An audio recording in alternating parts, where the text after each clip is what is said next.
you Ghanaians mock Nigerians for their own hard work? I want to know. Hello guys, how are you all doing? So guys, let's react on this video where this Nigerian lady was asking Ghanaians why is it that Ghanaians love to mock Nigerians for their hard work, and this Nigerian guy has the answer for this question.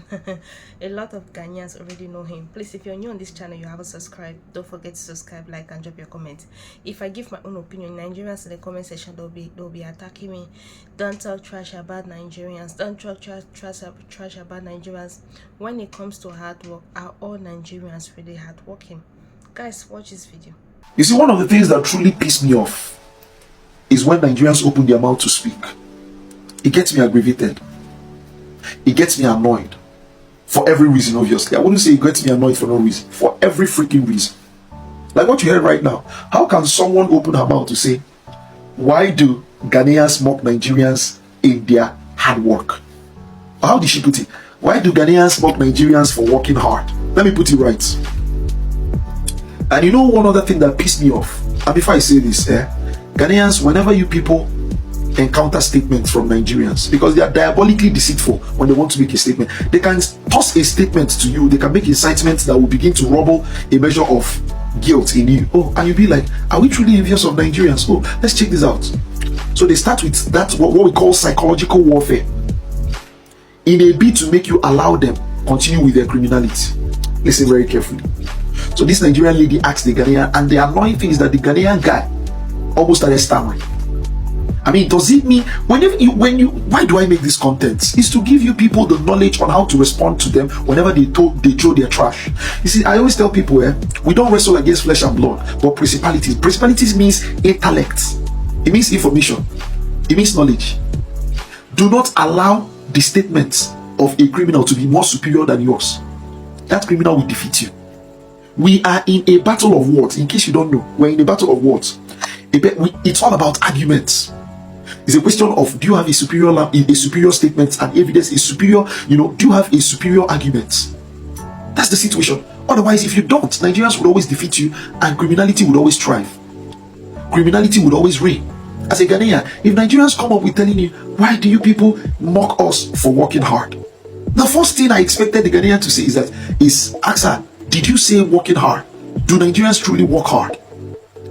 First of all, one of the evidences you should know about hard work is that you can never mock hard work. You fell in love with hard work. So Nigerians don't work hard. Let me tell you what Nigerians do. I even wrote it out. Nigerians do what we call Machiavellian industriousness. What is Machiavellian industriousness? Let me go down to the point. Machiavellian industriousness is cunning and strategic efforts, potentially for unscrupulous ends. In case you never understood this for its ambiguity, listen. Let's go to another word that can replace it, which is a sinister diligence. Sinister diligence, it conveys hard work directed towards harmful or illegal purposes. In case you don't get that one, owing to the fact that it's ambiguous, let's come to the part that everyone would understand in the most lay way. It says criminal enterprise. Criminal enterprise. Criminal enterprise is an organized effort focused on illegal activities. So when Nigerians come out to say, we are hardworking, why do you people mock us? You tell them we don't mock hard work, we mock criminal enterprise, we mock sinister diligence, we mock Machiavellian industriousness. That is all criminality. That is what we mock. Naturally, such activity invites mockery, irritation. You'll be appalled. If you're in the right frame of your mind, you'll be appalled to such a thing. And that is the truth. Now, the second thing is, what is the evidence of a society that is filled with hardworking masses? The evidence of a society that is filled with hardworking masses is in the society. A progressive society, good economy, safety or security, working systems. I can mention it on and on and on and on. I can mention it on and on and on and on. Development. There are so many things that attribute to a society filled with individuals that work hard. But what we see in Nigeria as an evidence, a lot of people don't know this, but see, the evidence of a hard-working society is not individuals that have so much money for themselves. No. It's very clear that in Nigeria as a society, being poor or filled with so many poor people, while there are people that are stinkingly rich, shows clearly that there is no rich man there is no hard-working man there. It's a question of the oppressor and the oppressed. The oppressor and the oppressed. So what are we saying? Nigerians are not hardworking. We know the evidences of hard work. Now, what we've seen in Nigeria are evidences of sinister diligence, criminal enterprise, and Machiavellian industriousness. That is criminality all through. So what are you saying? Ghanaians, you people should always have superior arguments to trash whatever statement Nigerians bring to you people. Because they are always deceitful, very deceitful. The lady is asking why is it that they like to talk down on Nigerians who are hardworking. If you go on TikTok, are you not seeing what Nigerians are doing as their handwork? Most of them are Yahoo and rituals. So which handwork is she talking about that Ghanaians are mocking Nigerians? Ghanaians are not mocking Nigerians. So if you tell Nigeria, even Nigerians, they know their people. They know how all the things that you do is Yahoo. They are being exposed on Twitter every day. They are being exposed. So which hard work are Nigerians really doing? No, Nigeria, please now educate me. Which hard work are you guys doing? Not all Nigerians are into Yahoo, kidnapping, armed robbery, rituals. Not all, the majority, more than 90% of Nigerians, that's what they do. We see them on internet. Imagine a 16-year-old boy is not coming from a rich family. You just see him spraying money. Where is he from? That's why when you go to churches, you always find that those that are the pastors always deliver, always Nigerians, the teenagers, the young ones. They went and put their hand into something, and when they asked why did you go, they said they wanted money. To do what with money at the age of 17, 18, even 21? What do you want to do with money? So which hard work are Ghanaians mocking Nigerians for? It's only Ghana this can actually happen, if I must say. But yesterday something crazy happened to me at Kanish Market, and the guy just walked up to me and said, "Can you keep your phone well? I saw this guy following you at your back. If not, I was looking at him directly. He could have just picked your phone from your pocket and all of that." And I wanted, guys, there was this video I want to show you. Guys are going to be shocked. This is a Nigerian guy who is in Lagos, who is in Ghana. She shared a shocking story in what she actually experienced in Ghana. Guys, please, when you're on this channel, you have to subscribe. Do what? Subscribe, like, and drop your comment. She says she feels more safe in Ghana than in Nigeria. Things like this can never happen. She was almost robbed, and a Ghanaian guy told her, "Please be careful. If not of that Ghanaian guy, that girl would have been robbed." She came online praising Ghana. Guys, please watch this video. take a pause on that place. I don't know if he might come across this video or so. I want to say thank you, and that's a beautiful art. My country, if you're to come close to a lady, or if you're to come close to me like that, I'll be very aggressive, or because I think you are a thief or you want to kidnap me and all of that. For the fact I feel safe in this country is something beautiful. I'll keep talking about here. And that man don't know me from anywhere, and then he decided to pull up on me and then tell me what to do and all of that. I just want to say thank you, and keep it going. You know, the beautiful people that have beautiful hearts out there, I'll always encourage you, keep doing what you're doing. It is good. It is making people to feel safe. So thank you so much. Thank you to the man. I don't know him because he was rushing, I was rushing, and then the whole thing happened so fast, you know. I heard this and I got shocked. You know, Ghanaians, you know that way you people get shocked over the extent of crimes that are committed in Nigeria. People will say, I can't believe this. I can't believe anybody that is alive can do this. Now let me tell you the extent of our crime. The extent of our crime is that I'm shocked based on what this girl said. What? What the heck? That someone will walk up to a girl and tell that girl, keep your phone safe. I'm looking at someone about to peel for your phone. Keep it safe. It is something that you can never see in Nigeria. It's not possible. You heard what the girl said. Just having someone come closer to you in Nigeria makes you feel uncomfortable as a girl. And by the way, let me use this opportunity to tell you people that are male who think Nigerian girls are rude. They're not rude. They're just not comfortable. They're just not comfortable because your faces, you know, emit criminality. These girls know. Your faces show that you're criminals. All right? And then the way you people talk, they know you're criminals. But these things, I'm sorry, I'm not here to brag. These things don't happen to me because any Nigerian girl that sees my face knows. I've entered buses several times, and police officers had called out, police officers will call out youths, and I want to come out so that they will search me and they will be like, no, sir, no, just go on. Why? My face does not resonate criminality. My face doesn't, right? It doesn't.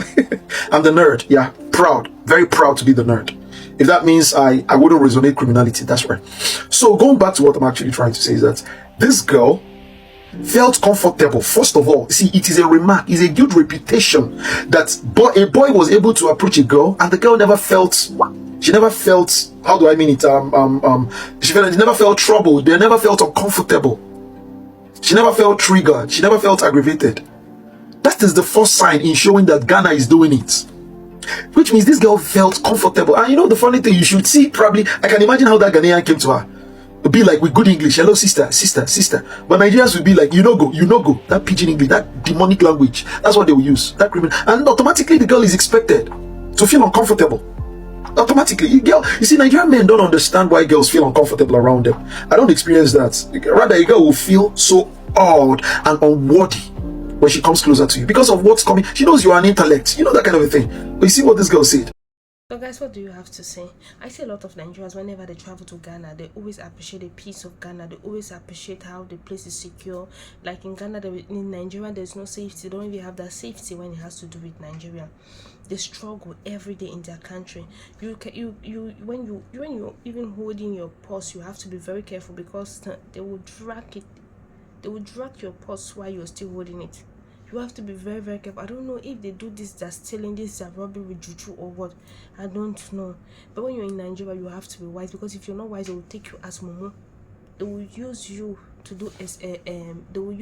do how do they call it, experiment. So guys, you have to be very, very, very, very careful when you are in Nigeria. Nigerians, when they are in Ghana, they say the peace, the safety in Ghana, it's not what they experience in Nigeria. It's different. When you're in Nigeria, you're scared of everything. You're scared even for your life. Nigerian people know now. Why is it that when people talk about you, people don't like you? People know. We all know what Nigerians went through in the hands of kidnappers. Children went through in the hands of kidnappers. People were killed. People have seen God when their time to see God was not yet, but they went and see God because of Fulani henchmen. You see? Thank you for subscribing. Keep watching. You see, when you go to this comment and say, Massa, go your country, because it's very sensitive to TikTok policy. That's why it's like this. But make I tell you one thing. Why we say if Nigerian and Ghanaians they get issue, the first thing they go talk, we say, go back to your country. Hello guys, how are you all doing? So I watched this video. I saw this Nigerian guy talking. I like the guy so much. He's so positive. He loves Ghanaians. He loves Ghana so much. I love some Nigerians a lot, especially the ones that lives in Ghana. Their mentality is just different. Like the way they talk about Ghana is so lovely. Like this guy was explaining, Ghanaians were asking him, come on, go back to your country. He says, Ghana, why are you saying Nigerians to go back to their country? All other countries close to you are all French speaking country. Which country will you speak English to if not Nigerian? He was talking in a very nice way, and Ghanaians were saying, you're lying, there are other countries who speak English. Say even Cameroon speak English and French, but majority of Cameroonians speak French. Where do you want? We are brothers and sisters. And Ghanaians were telling him, no, we are not brothers and sisters. We can never be brothers with you people. Don't call us brothers. Guys, please watch this video. Say go back to your country, and that shouldn't be a statement. They say, back in the days, they say Ghana must go, they send Ghanaians away from the country. Don't forget that Ghanaian government also send Nigerians away from the country first, before Nigerians retaliate by sending Ghanaians back to their country. So in the end, it's 50-50 thing. And beside that, this is 21st century, this is 2025. Bygones, it be bygones. This is a modern world. So that thing shouldn't be a thing whereby me and you they go conversate, that they complain about something or we get misunderstanding, and the first thing that come out of your mouth is to tell me that go back to your country. That's not fair. And again, let me educate you on one thing here. Most Ghanaians don't even know this. When I tell Ghanaians that to live in this country, says apart from it being expensive, it's more expensive for a foreigner to live in this country. Now I will break it down to you. As a Nigerian living in Ghana, do you know you are supposed to pay $500 every year for work permit? That is what I pay. I pay $500 every year to live in this country. And I'm not complaining. It's a beautiful country. It's worth it. Right? Now, on top of that, that Ghana card that you have for free for the next 10 years, so me as a foreigner, I pay $60 for it every single year. And guess what? I pay in dollars. The dollar goes up, I pay the equivalent in cedis. The cedis come down, I pay the equivalent in cedis. So if you look at it very well now, I'm your guest. You see, I'm being beneficial to the government because they are making money out of me. On top of that now, I can't rent house. I'll pay tax. So if me and you, they have misunderstanding, the first thing that come out of your mouth, don't say, go back to your country. That is not fair, and that doesn't sound nice to any kind of nationality at all living in the country. This thing, they tell me, say, go back to your country. So you can't tell an American like that. You can't tell a European like that. As a matter of fact, they're almost scared of them. But the moment you see Nigerian, where they like your own person, you call the plan and say, go back to your country, go back to your country. I tell Ivorian, go back to your country, go back to your country. Let me say they do things. They live in this country, it's expensive. It's expensive, it's not for free. So then they tell me, as a matter of fact, it's more expensive for me to live in this country than even you yourself. Because if you look at now, a person like you now, you get a father house where they stay for free. A person like you now, your Ghana card now, and the next 10 years, no go pay $60 for them. Now you pay in dollars for the thing. Work permit, they pay in dollars. So if you want to talk to a Nigerian person, say make you go back to your country. The reason I'm before you talk. Inside my previous video where I made, where I say Nigeria and Ghana now two brothers, we no go stop fighting, for the brothers and sisters regardless. Somebody say we are not brothers and sisters. Don't say that. If you are not brothers and sisters by this color, you are brother and sister by culture or by liberation. You cannot deny that fact. You look like me, I look like you. That's the question. If me and you they stand, say me and you stand, Nigerian man stand, Ghana man stand, they can't tell the difference between a Ghana man and a Nigerian man. Give them the same clothes to wear, you can't tell the difference, except you hear them talk, or you see their reaction towards a particular thing. You understand? So you denying the facts. The earlier we realize this better. You understand? Let me tell you something. If anything should go wrong now, you as a Ghanaian will find it hard to mingle with Togolese because they speak French. You find it hard to mingle with Benin probably because they speak French. The same thing with Ivory Coast, they speak French. The same thing with Guinea-Bissau, they speak French. Senegal, they speak French. Burkina Faso, they speak French. Even Cameroon here, they speak French. Niger, they speak French. Now tell me, who can you talk to in West Africa apart from Nigeria? That's the only reason Nigeria and Ghana are like this. Because you have no choice. There's no choice. There's no way around it. Yes, no matter how you guys, okay, and just are doing this, are doing that. Let me tell you something. The only thing that can improve that is the government. If the government tightening up the security to crimes and everything, I promise you, Nigeria will be so much better. Ghana will be so much better than anything. You understand? But we saying it, oh, you're not my brother, you're not my this, you're not my that. It doesn't bring unity. And when there's no unity, there's no peace. Where there's no peace, there's no progress. The earlier we realize this, the better. You understand? Anyway, peace and love. Mr. Divine Zox. Peace and love. Ghana Presido. I do understand sometimes when the love between Nigeria and Ghana was really, really strong until Igbo King started. Nigerians and Ghana were like brothers and sisters. I say twins on social media. We love their relationship. You see these two, when they are fighting, don't put your mouth there, because if you put your mouth in their fight there, two of them will join and start fighting the other person. Don't put your mouth. But everything spoiled between these two countries when this Ghana king said he wants to build a kingdom in Ghana. That's when that relationship between Nigeria and Ghana went south. Ghanaians started saying Nigerians must leave their country. Ghanaians have never said this before until that Ghana king started. Anyway, I hope Ghana and Nigerians one day they will resolve their issues, and if Nigerians still learn to behave themselves in Ghana, there will be peace, because these two people, they are unbreakable. I'm telling you, they are unbreakable. We can be talking about them. Their battles on social media is so sweet. You laugh until when they want to drag each other on the internet. Hey, just put your data and be reading comments. Hi, Nigeria and Ghana, they are so sweet. I'm not lying to you. The best country they can battle with, the best battle in Africa is Nigeria and Ghana. These two, hey, they cannot battle with Cameroon because majority of Cameroonians are French speaking.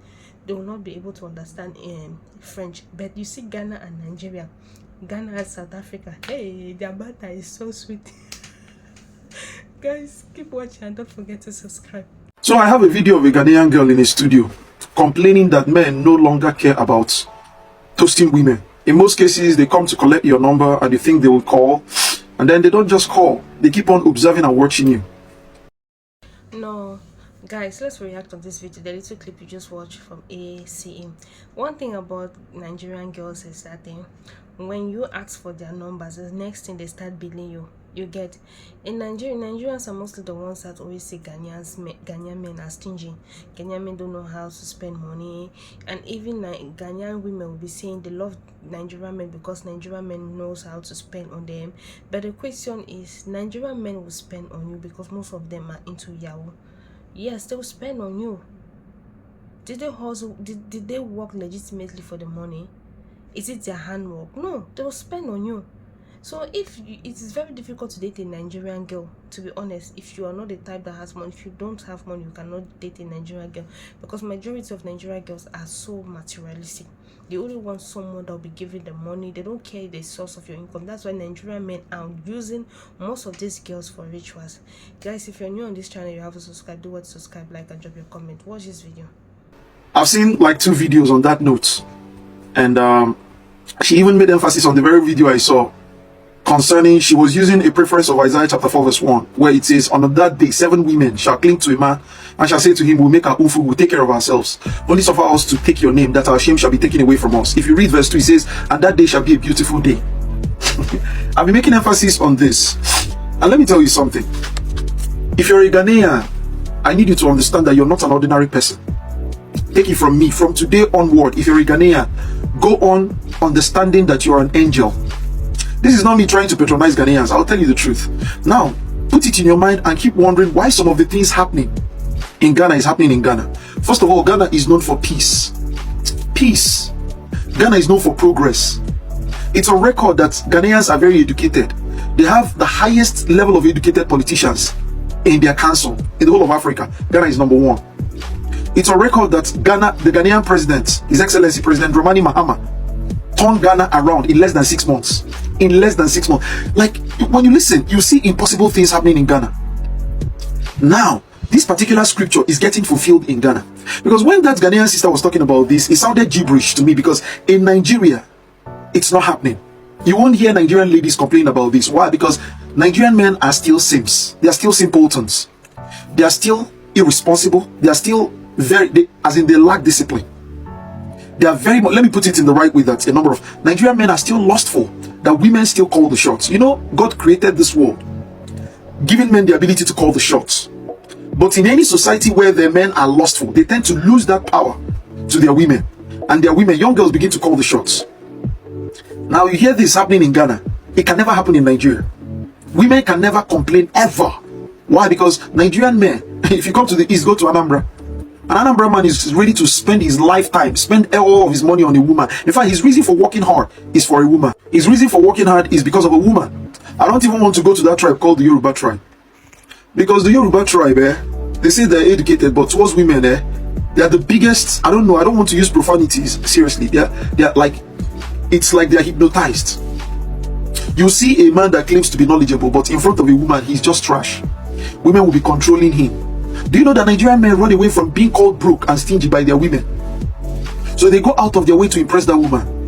But now when you listen to this Ghanaian sister, considering her experience in Ghana with Ghanaian men are very disciplined. What do you expect? Ghanaian men are disciplined. They like you, they admire you. That necessarily doesn't mean that they have to act the fool around you. Ghanaian men are real men. I love Ghanaian men. That's why their sister. Now you see Ghanaian women are becoming really responsible, disciplined, understanding that a number of things are changing. Now the worst thing that can ever happen to them, just like it happened to some South African women who were called Jalofinas or who are called Jalofinas, is in Ghanaian women going to lean towards Nigerian men. And then that is when they would understand that Pepe is painful. Because Nigerian men, they will deal with you. They will deal with you. You see, a lustful mind is a criminal mind. Nigerian men are so lustful. They are so lustful. As a matter of fact, the Nigerian economy became retrogressive owing to the lustful nature of Nigerians. As a matter of fact, the insecurities happening in Nigeria, the kidnap, the armed robbery, the bad governance and everything is just to please a woman, is owed to their lustful nature. Women, all these things, all this looting of public fund is for women, nothing more. Ghanaians don't even know how blessed. I just hope you people understand how blessed you people are. To have any society you see their women complaining that their men no longer act the fool, that their men no longer act like dogs, that their men now are very disciplined, that their men are no longer desperate to poke-wilding processes, that their men no longer continue struggling to do things with a woman, to date a woman and all those things. Understand that the level of salvation and development that had come into that community, nobody can contend with it. Ghanaian men, I love you people. I love you guys. Like, I'm proud to call you people my brother.